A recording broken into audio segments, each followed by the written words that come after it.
গত শুক্রবার দিন বিচারপতি বলে দিল যে রেজাল্ট না বার, তোমার প্রশ্নভুল মামলা রেজাল্ট না বার করে তুমি কেন এটা দিচ্ছ। তখন বলে দিল হুজুর আমি এই সামনে সোমবার মানে আগামী পরশু দিন আমি এটা দেবো, লিস্টটা দেবো।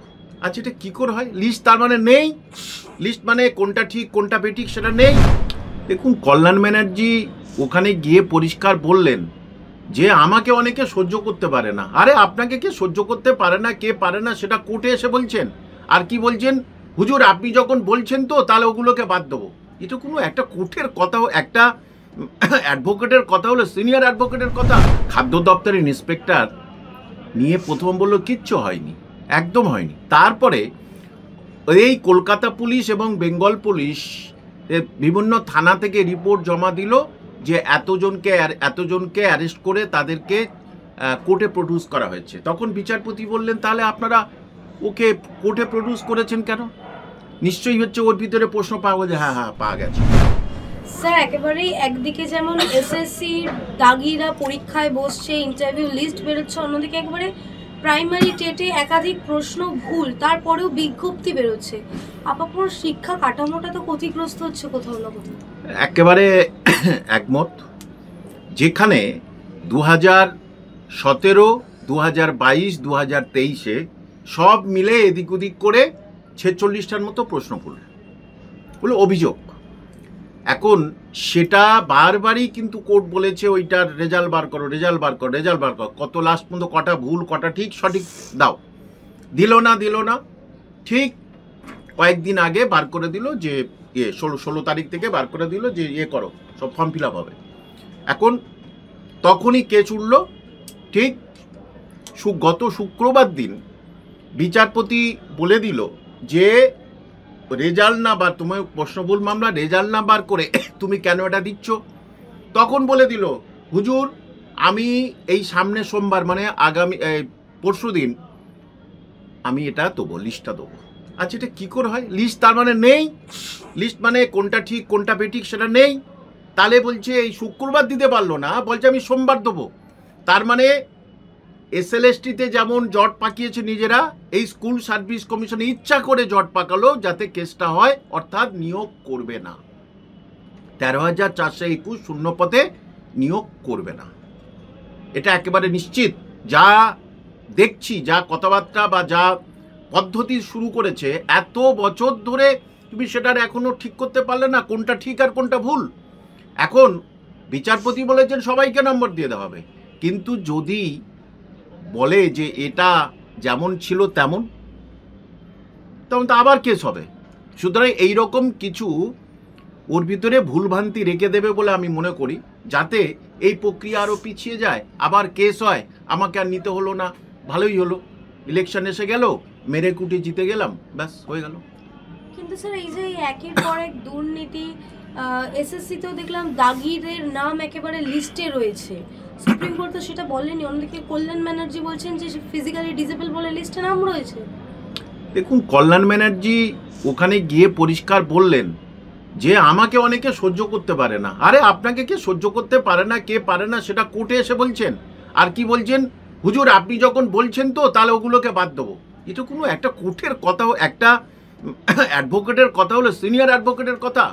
এবং এখনো পর্যন্ত গতকাল সেকেন্ড হাফের এটা আমার কাছে আসেনি, 239 জন, 239 জন, অনেকে টোটাল 39 জনা তারা আসেনি, 3টে সাবজেক্টে তারা আসেনি, অনুপস্থিত।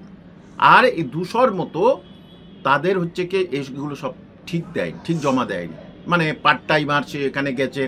এবারে স্কুল সার্ভিস কমিশন ঠেলায় পড়ে সব বাতিল করে দিয়েছে। এখানে একটা প্রশ্ন থেকে যায়, যেটা টেকনিক্যাল দিকটা আমি বলছি, তাহলে 26 তারিখ থেকে ইন্টারভিউ কি করে হয় আপনি বলুন তো? এই যে 200 জন তো বাতিল হয়ে গেল, তাহলে 200 জনকে ডাকতে হবে, আবার তাদের আবার ভেরিফিকেশান করতে হবে, লিস্ট প্রকাশ করতে হবে, ভেরিফিকেশানের ডেট দিতে হবে। 26 তারিখ কী বার?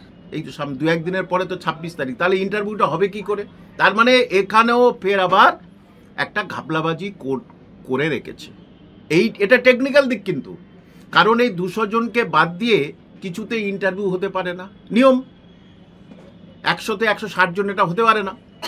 সুতরাং এখানেও আবার আরেকটা গোলযোগ সৃষ্টি করে রেখেছে। কিন্তু শুধুমাত্র যে শিক্ষার দিকে দুর্নীতি সেটা নয়, একবার আমরা দেখতে পাচ্ছি দমকলে নিয়োগ নিয়ে দুর্নীতি, WBCS এ নিয়োগেও দুর্নীতি মামলা চলছে এখন। হ্যাঁ হ্যাঁ, দেখুন মানে খাদ্য দপ্তরের ইন্সপেক্টর নিয়ে প্রথম বললো কিচ্ছু হয়নি, একদম হয়নি। তারপরে এই কলকাতা পুলিশ এবং বেঙ্গল পুলিশ বিভিন্ন থানা থেকে রিপোর্ট জমা দিল যে এতজনকে অ্যারেস্ট করে তাদেরকে কোর্টে প্রডিউস করা হয়েছে। তখন বিচারপতি বললেন তাহলে আপনারা ওকে কোর্টে প্রডিউস করেছেন কেন? নিশ্চয়ই হচ্ছে ওর ভিতরে প্রশ্ন পাওয়া যে হ্যাঁ পাওয়া গেছিল। যতক্ষণ না কোর্টের ঠেলা খাচ্ছে ততক্ষণ না এদের শুধরাচ্ছেন না, এবং সুপ্রিম কোর্টের SLSTর তদারকিত হচ্ছে। তবু দেখুন কি অবস্থা, আপনি দেখুন যে ওরা কেন কম্পিউটারে ওদের সিস্টেমে ওই যে টেন্টেডদের নামটা আর সাবজেক্টটা রেখে দেয়নি। সিস্টেমে রেখে দিলে তাহলে অটোগুলি মিসম্যাচ হয়ে যেত, তারা ফর্ম ফিল আপ করতে পারতো না। এটা কি করে হয় বলুন? অর্থাৎ অযোগ্যদের টেন্টেডদের ওখানে প্রবেশ করাবো, কারণ মাননীয় মুখ্যমন্ত্রী প্রথম দিন থেকে কিন্তু অযোগ্যদের পাশে, বলে তোমাদের ওখানে না করতে পারি আমি গ্রুপ সি দিয়ে দেবো, চেষ্টা করব। তাহলে দেখছে এখানে হলো না, সামনে গ্রুপ সি আছে সেখানেও দিয়ে দেবে। এবং আরও অনেক, আপনি অবাক হয়ে যাবেন, এই যে ভূভারতে প্রথম আমার কাছে তথ্য এসেছে কি, যে প্রথমে এই যে যারা ফেল করলো এই যে SLST যে একাদশ আছে, তারা অনেকে বললো আমরা আগের এতে ফিরে যাব, যে গ্রুপ সি ছিল সেতে ফিরে যাব, যে বলছে 9-10 ছিল ফিরে যাব। তাদেরকে আসতে বললো, তারা লেটার নিল, এই লেটারটা আমার কাছে আছে। সেই লেটারে কী হলো, আগে হয় রেকমেন্ডেশন দেয়, স্কুল সার্ভিস রেকমেন্ডেশন দেবে মধ্যশিক্ষা পর্ষদকে, মধ্যশিক্ষা পর্ষদ জয়নিং করায়। তাহলে আগে রেকমেন্ডেশনের ডেট, এখানে হয়েছে আগে জয়নিংয়ের ডেট তারপরে রেকমেন্ডেশনের ডেট। আচ্ছা হয় কোনো দিনই? আচ্ছা রেকমেন্ডেশন ডেট আবার রবিবার, মানে স্কুল সার্ভিস কি রবিবার বসে কি করে ওরা? তাল বেতাল কিছু কাজ করে নাকি যে রবিবার দিন ডেট? একটা সরকারি অফিসে রবিবার দিন রেকমেন্ডেশন, মানে আপনি তাজ্জব হয়ে যাবেন। তারা এসে আমাকে এটা বলছে, আবার তারা গেল গিয়ে বললো দেখুন এটা তো রবিবার দিন, বলছে আর কিছু করতে পারবো না। তার মানে অন্তত ডেটটা দেখে তবে তো হচ্ছে লিখবে কোন তারিখে রেকমেন্ডেশন দিলাম। জয়নিংয়ের পরে রেকমেন্ডেশন ভারতবর্ষ হয়েছে কোনো দিন? তাহলে তারা বলছে তাহলে আমাদের চাকরিটা থাকবে কি করে, পেনশন সব আটকে যাবে তো।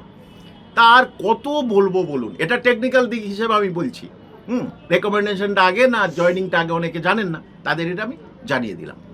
স্যার একেবারে সোমবার তো নবম দশমেরও ফল প্রকাশ রয়েছে SSC, আমরা একাদশ দ্বাদশের ফল প্রকাশ দেখতে পেলাম, ঠিক কতটা স্বচ্ছ ছিল সেই ফল প্রকাশ, এবার নবম দশমেরটা ঠিক কতটা স্বচ্ছ হতে চলেছে? আচ্ছা, যাতে আপনাদের চোখে না লাগে, সাংবাদিকদের চোখে না লাগে, আমাদের চোখে না লাগে, বিশেষজ্ঞদের, সেই জন্যে নবম দশমে একটি কল হতে চলেছে, বলে দিলাম আগে থাকতে।